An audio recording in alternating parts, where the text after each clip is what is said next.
1K subscriber. ये cake असांखे नया मुबारकबाद के तौर पर।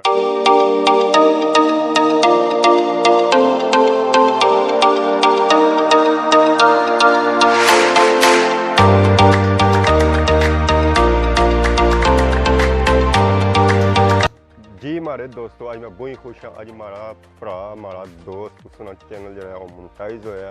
असा अज जुलसा उसने कार उसने इलाके तो उसने जो कार इलाका जो है डडियाल नहीं है और ना ही मिरपुर जिला है। उसका जिला अलग है। तो असा उत्थे जासा उसने मुबारकबाद देने वास्ते उसने सारे नाल कुछ दोस्त वगैरह भी शामिल उसने बाद ही दसा कौन सारे नाल शामिल होना है।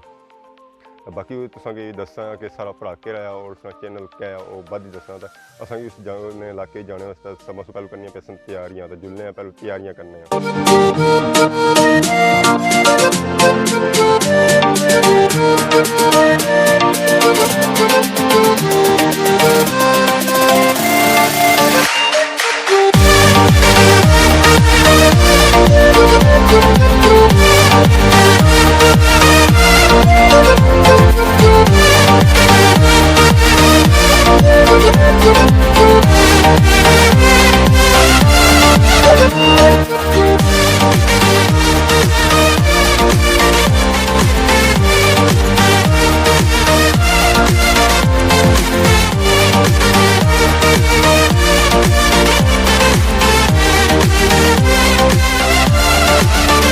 जी दोस्तों, इस वेले मैं तैयार होता मेन रोडा पर आई गया। तो अपनी संगियां इंतजार करना पाया।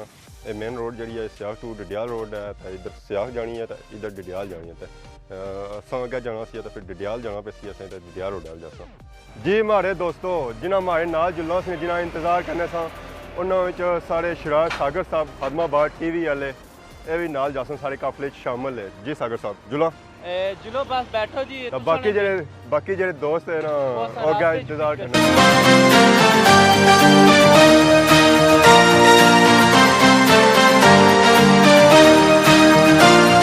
जी मारे दोस्तों, इस वेले अस चूड़े मोड़े पहुंची आए हैं।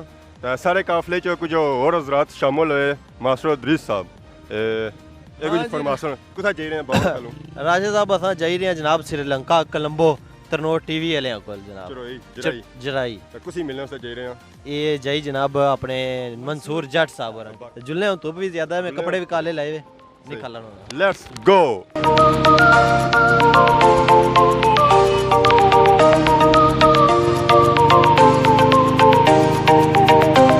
जी दोस्तों, इस वेले असां डी मार्ट पहुंची आए हैं। तो इतों असां किन्ना सी केक तो केक असां सिलेक्ट किया कोलंबो TV 1K सब्सक्राइबर। ये केक असांखे नया मुबारकबाद के तौर पर मंसूर साहब पेश कर सा केक। तो जुलने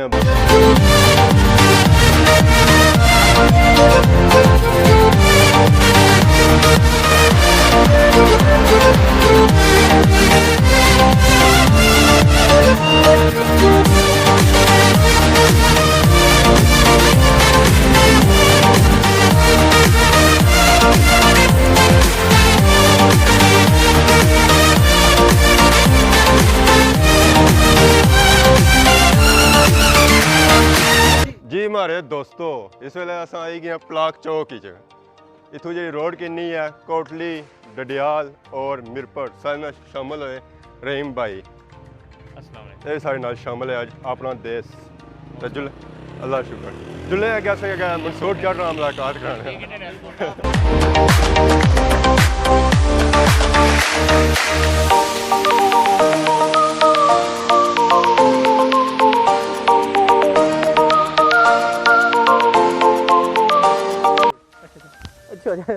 बड़ी बड़ी गल है जी। मुबारक होया जी वेलकम जनाब तुसीं कर रहे हैं कोलंबो। जी दोस्तों, इस वेले असां जराई बाजार इस वेले असां जराई बाजार ही पहुंची हैं। तो सारे नाल मौजूद है मंसूर साहब जट चौधरी दोनों अपना कोलंबो TV वाले। तो सब से पहले इन्हें कि असां मुबारकबाद पेश करने 1000 सब्सक्राइबर और जो चैनल मोनेटाइज होया उस पर खैर मुबारक जनाब, खैर मुबारक। बहुत बहुत तुसां शुक्रिया अदा करने जे इतने दूर आए हो। तुसां वेलकम आने अपने एरिया च जनाब। मेहरबानी जी। तुसां फ्लाइट अभी लेट हो गई है तकरीबन बस 12:45 लथी है। क्या वजह होया कोई तुम नहीं सी ना? असा दरअसल थोड़ा शहर में रहने आना तो असा रात सेने लेट हाँ। तो इस वजह से उठने फिर लेट हाँ।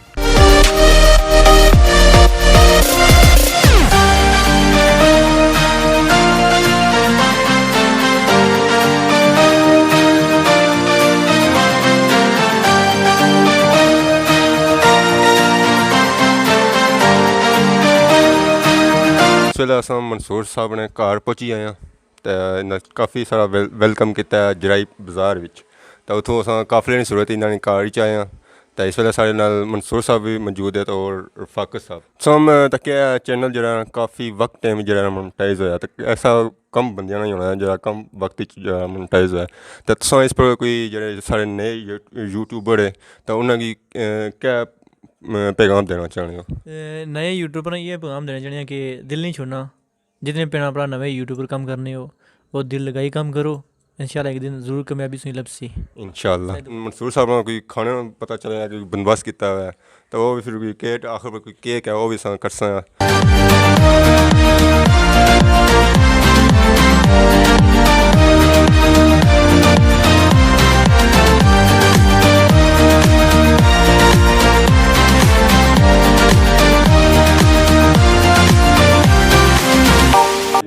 मेहरबानी शुक्रिया करने हैं इतने दूरों आए तकलीफ कितनी ने मुबारकबाद पेश करें मेहरबानी बहुत बहुत शुक्रिया मुबारक है खैर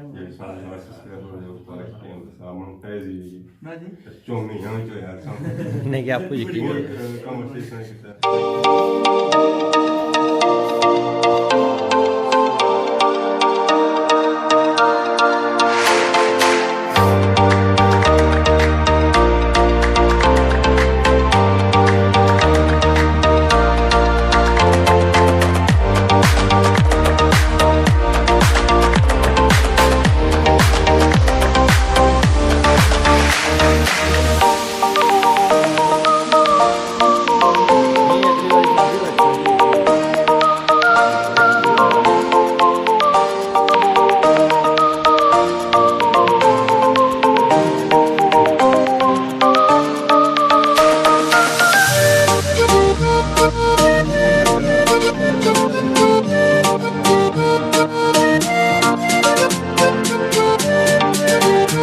दोस्तों असां तकी है सरमनी सी केक कटिंग नहीं तो काफ़ी जड़ियाँ पुरजोश सरमनी सी दो केक जड़े कट्टे गए तो मंसूर साहब ने इतना काफ़ी जगह गैदरिंग इकट्ठी की तकरीबन सारे यूट्यूबर इतना ना कोशिश की इकट्ठे सारे जगह इतना उन्हें किते इकट्ठे तो बाकी आखिर बड़ी बारी फिर जरा मंसूर साहब ने जरा बूबू मुबारक है जिसे आने का 100 मुबारक आई खैर मुबारक जनाब तुसें मुबारक है क्योंकि तुसें बहुत मुबारक है क्योंकि तुसें भी सारा साथ काफ़ी दसाया असें इतना पता नहीं सी तुसें गाइड किया तो इंशाल्लाह दुआ साहिब तुसां नाल है अल्लाह ताला तुसें होर कामयाब करे सोना मेहरबानी बहुत बहुत शुक्रिया अदा करने हैं जितने दूर तकलीफ किया ने आयो सारे को मुबारकबाद चाहिए सो साढ़े भरा हो दोस्त हो साढ़े नाल काफ़ी जरा मुखलस रहे हो काफ़ी जरा था डिडियाल ही जश्न अस समझने डिडियाल नहीं क्योंकि काफ़ी जड़ियाँ वीडियो जड़ियाँ बनाइयां और डिडियाल बनाई हैं जी जी तो हूँ आखिर वीडियो ने एंड किया कि काफ़ी जरा टाइम हो गया इतने अच्छे हाँ तो जुलसा हूँ घर किया वो इंतज़ार करने हो सन ठीक है खुदा हाफिज़ ठीक है चाचा बड़ी मेहरबानी बहुत